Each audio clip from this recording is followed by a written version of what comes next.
সেটা একটু দেখা দিচ্ছি। এই যে প্লাস বাটন, হ্যাঁ, এই প্লাস বাটনে ক্লিক করে জাস্ট ইন্টারটা চাপলেই হয়ে যাবে।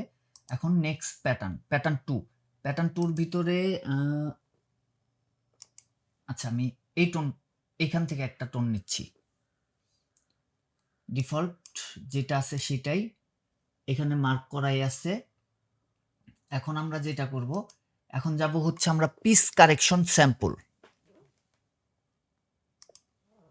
পিচ কারেকশন স্যাম্পলে যখন চলে আসলাম, এখন চাইলে এইখান থেকে আমি আমাদের পিচটাকে কারেকশন করতেই পারি, যে প্রয়োজন হয় আপনারা করে নেবেন।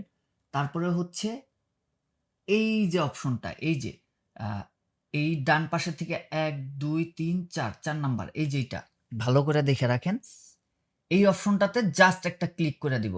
আর ক্লিক করার আগে মেক শিওর করতে হবে যে আমার কোথায় সিলেক্ট করা আছে। এই যে দেখেন আমার কিন্তু এখানেই সিলেক্ট করা আছে, ক্লিক করে দিলাম, এখানে চলে আসলো, এটাকে কেটে দিছি।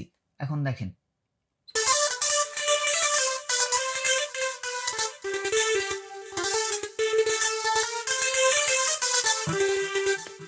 এখন এখান থেকেও যদি আমি চাই টোন চেঞ্জ করতে পারি।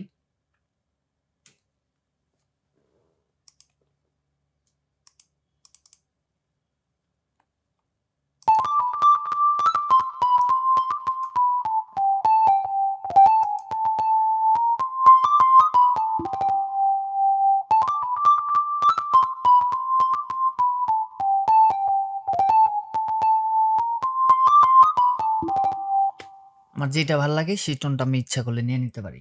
তো এই ছিল আজকের ছোট্ট একটা ক্লাস। দেখা হবে নেক্সট ক্লাসে। ততক্ষণের জন্য আল্লাহ হাফেজ। ভালো থাকবেন, সুস্থ থাকবেন, সুন্দর থাকবেন। কোনো প্রশ্ন থাকলে সেটা অবশ্যই কমেন্টে জানাবেন।